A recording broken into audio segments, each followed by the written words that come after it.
Hey there, TRASTRA fans. Welcome to episode 104 of the TRASTRA Newsreel. We've got a jam-packed episode for you today, so buckle up. First up, we've got some troubling news for our Spanish community. The government is cracking down on Telegram, threatening to cut off access. We'll dive into the implications of this unprecedented move in my view. However, the real sun-blocking news is BlackRock's tokenized BUDL fund on Ethereum. This one is extremely close to my own heart. I'll tell you why a little later in the video. There's some news on Celsius Network's ongoing bankruptcy. Advisors aim to recoup over $2 billion from major customers who withdrew funds just before the collapse.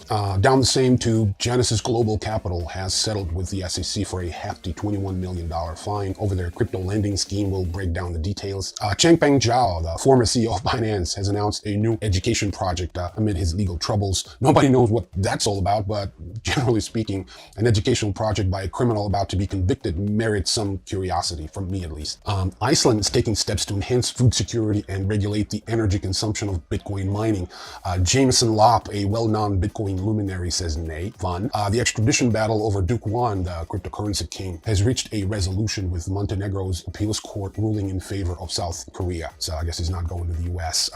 And in the case of Sam Bankman-Fried, the former FTX co-founder, is challenging the suggested 50-year prison sentence, sparking a debate over appropriate punishment. I say put him in CZ's educational project and have him educate the public on effective altruism for 50 years, I guess. I don't know. Pay him in Bitcoin, but cut off his access to fiat completely.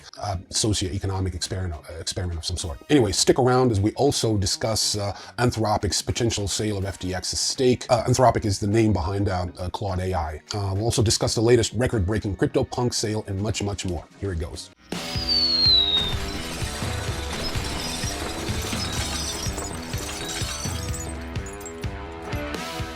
This news is not exactly crypto related, but it hits so close to home that I thought I should mention this right at the beginning of the episode, given the vibrancy of TRASTRA's Spanish community on Telegram. El chicos, you're about to be cut off from Telegram. Your glorious government wills it, so it's high time to learn how to use VPN. Spain's High Court has declared a halt on Telegram's operations in the country, a move set for immediate effect this Monday, yesterday. This unprecedented action springs from media conglomerates such as Actress Media, EGEDA, Mediaset, and Telefónica's grievances over unauthorized content shares on the platform. The injunction, resting on the shoulders of mobile service providers to enforce, marks a significant turn in Spain's digital landscape, with Telegram ranking 4th in national usage and boasting a global user base exceeding 700 million in 2023. The implications of this suspension ripple far beyond Spain's borders, stirring a complex debate on digital rights and media ownership. You can be sure we will continue this conversation here on TRASTRA's YouTube and our Telegram channel, so join in if you have something to say. I'm sure you do. This next news is also close to my own heart, but from a different angle, because my first project in the crypto space was an asset tokenization platform. But back in 2017, 2018, the tech was far from refined and the space was so immature that I quickly realized this was not the right time to promote fractional ownership. Well, guess what? We're there. BlackRock has introduced its inaugural tokenized fund, BUDL, leveraging the Ethereum network to afford qualified investors US dollar yields. Subscriptions are facilitated via Scrutinized Markets LLC, and promises notable benefits such as blockchain-based ownership trading, instant settlements, and transparent transactions. BNY Mellon, Bank New York Mellon, is set to bridge digital and traditional markets for the fund, which is focused on maintaining a $1 token value while investing in cash, US Treasury bills, and repurchase agreements.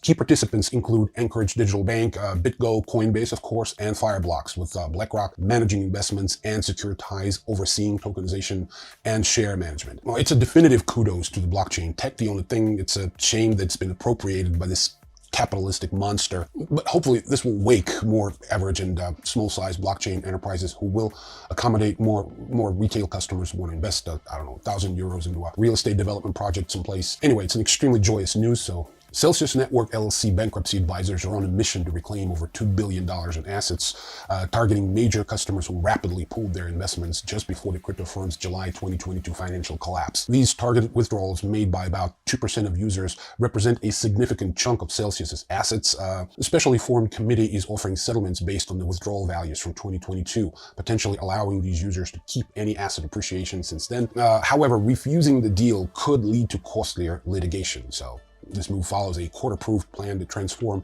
Celsius into a creditor-owned Bitcoin mining firm in an effort to navigate the aftermath of the crypto winter that significantly impacted the industry. With $6 billion in assets and a community of 1.7 million users at the time of filing for Chapter 11, it's clear the recovery efforts and attempts to treat all investors equitably will be extremely tough, and the vast majority of former Alex Mashinsky's clients are not going to get whole anytime soon.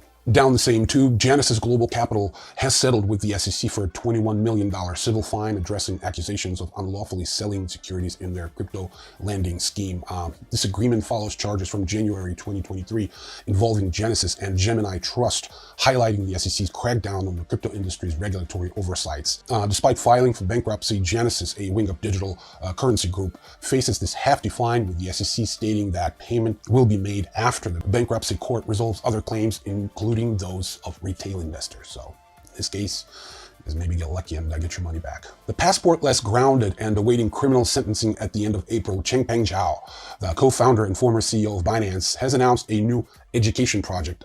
Stepping down from his role at Binance, Zhao's move towards an educational initiative not linked to any new token suggests a pivot towards enriching the understanding of cryptocurrency markets for investors and newcomers. The nature and scope of this project remain shrouded in mystery, as details are scant and speculation is rife. Zhao's recent social media presence has been minimal, making this announcement all the more intriguing. Iceland is taking decisive steps toward enhancing food security by regulating the energy consumption of Bitcoin mining. Prime Minister Katrin Jacobsdottir, recognizing the challenges of farming on an island where glaciers cover much of the land, has stressed that importance of self-sufficiency in light of recent European farmers' protests and trade disruptions. Also, shortages of electricity over the winter forced Icelandic fish processing plants to turn to oil and diesel generators for their energy needs, something that their Minister of Environment, with absolutely unpronounceable name, describes as unacceptable. I think it's Gudladur Porderson, whatever. For some reason, Jameson Lopp, a well-known Bitcoin luminary, feels this move is authoritarian. I don't know. I feel that curbing rampant waste and replacing it with sensible energy policy is kind of a government official's duty. What do I know? Anyway, Montenegro's appeals court has ruled that Kwan, dubbed the cryptocurrency king, will be extradited to South Korea after all. The decision follows a tug of war between South Korea and the US for his extradition. Kwan faces charges related to the collapse of Terra Luna, a cryptocurrency, which led to a $40 billion loss for investors. You know the rest of the story. It's funny that this guy's finally getting extradited.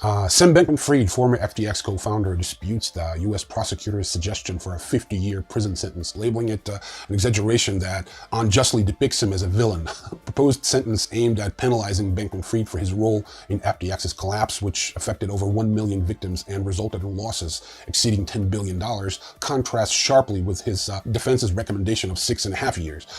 Prosecutors described Bankman-Fried's action as driven by extreme greed and arrogance, arguing that his crimes represent a historic financial debacle. His defense criticizes the prosecution's approach as overly punitive and misrepresentative of his intentions. Well, his intentions were to fuck us all over. He got to spend some time in jail for that. But I also think that 50 years is way too much. And in general, I think spending time behind bars for nonviolent crimes is counterproductive. We've got tons of community service nonviolent criminals can perform. And it's a waste to not only lock them up, but do it on the taxpayer's dime. So let me know in the comments what you think SBF's punishment should be. Speaking of handling the FTX fallout properly, Anthropic, the name behind Claude AI, I don't know if you're familiar with that or not, is weighing a slate of sovereign wealth funds to acquire FTX's stake of about $1 billion in Anthropic. In February, a US judge ruled that FTX may sell its shares in Anthropic. FTX invested in this AI startup in 2021. I think back then it was about $500 million. It's grown since then. FTX currently holds 7.84 stake in the company. FTX had sought permission to sell the shares as part of its court-supervised effort to liquidate its assets and repay customers who lost access to their accounts when the company collapsed in 2022. It's actually an interesting story. I mean, I wish you guys would research it a little further on your own, because it kind of shows you how the sausage is made in this world. Finally, on March 20th, CryptoPunk 7804 sold for 4,850 ETH, approximately $16.42 million, marking the second record-breaking transaction for CryptoPunk within a month. Notably, CryptoPunk 7804, one of the rare alien punks, eclipsed the earlier March sale of CryptoPunk 3100, which fetched 4,500 ETH, roughly $16 million. Well, the takeaway here is that CryptoPunks are still going strong and money launderers remain interested in iconic NFTs, or if it's a legitimate sale, I mean, to a legitimate buyer and everything. It's insanity on the scale unseen before, but I highly doubt that it has anything to do with common sense, investing, real economy, or anything of that nature. This is just yet another illustration of how twisted the process of assigning value has become in the post-2008 financial world. It has less and less to do with human realities and more with the worst exercises in financial engineering. Well, as you can imagine, I can go on like this for a while. I'm going to spare you all that. Thank you so much for watching. Make sure to subscribe to all of our social media, and I will see you in the next video. Peace.